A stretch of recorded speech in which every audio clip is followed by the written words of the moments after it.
In Willow Creek, life was measured by the seasons and the soil. Grace lived with her grandfather, Thomas Miller, in a small cottage that sat at the very edge of the woods.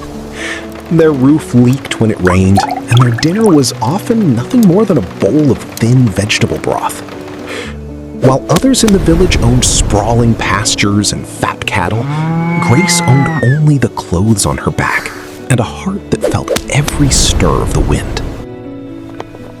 The kingdom was ruled by King Arthur Bennett, a man who had grown old and weary of the gold and jewels that filled his cold stone castle.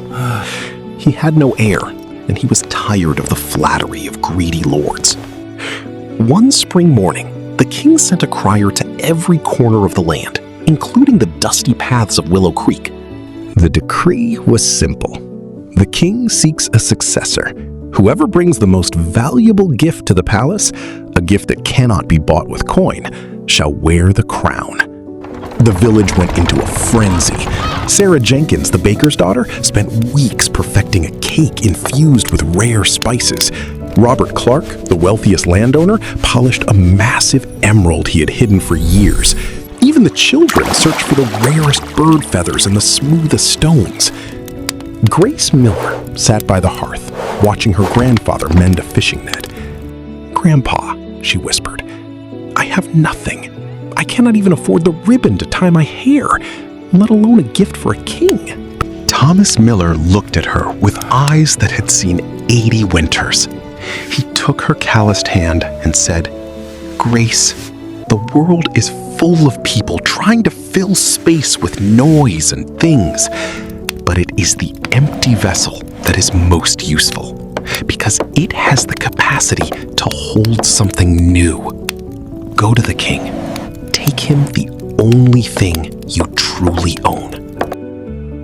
On the day of the gathering, the palace gates swung open. The air was thick with the scent of perfumes and the glitter of silk. Clara Sutton, a noblewoman, presented a tapestry that took 10 years to weave. William Hayes, a merchant, brought a golden clock that chimed like a choir. Then came Grace. She stood in the center of the marble floor, her simple cotton dress, clean but faded. In her hands, she held a small box made of plain pine wood. The court tittered. "A wooden box?" Robert Clark whispered loudly. "She brings a box of kindling to a king?" King Arthur Bennett leaned forward, his gray eyes tired. "Grace Miller of Willow Creek, what have you brought me?" Grace knelt and placed the box at his feet. She opened the lid. The court craned their necks to see, but as the lid fell back, a collective gasp of confusion filled the room. The box was empty. "Is this a jest?" the king asked, his voice low. "There is nothing in here." Grace looked up, her voice steady and clear. "Your Majesty, I have brought you the gift of nothing. I am the poorest girl in your kingdom, and because I have nothing, I have no greed to cloud my sight. I have no secrets to hide in this box, and no price to put on my loyalty." She continued, "In this box, I bring you the quiet of the morning in Willow Creek.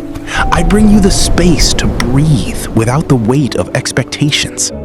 Most importantly, I bring you a heart that is empty of pride, so that it may be filled entirely with the needs of your people.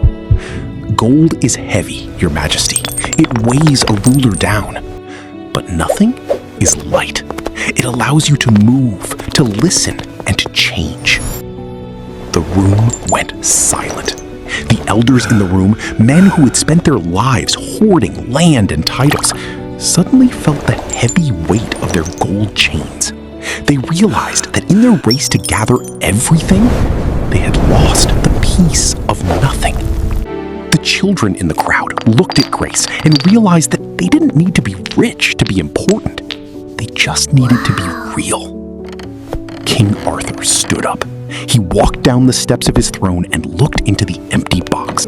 He saw the reflection of a girl who wasn't trying to impress him, but was simply telling him the truth.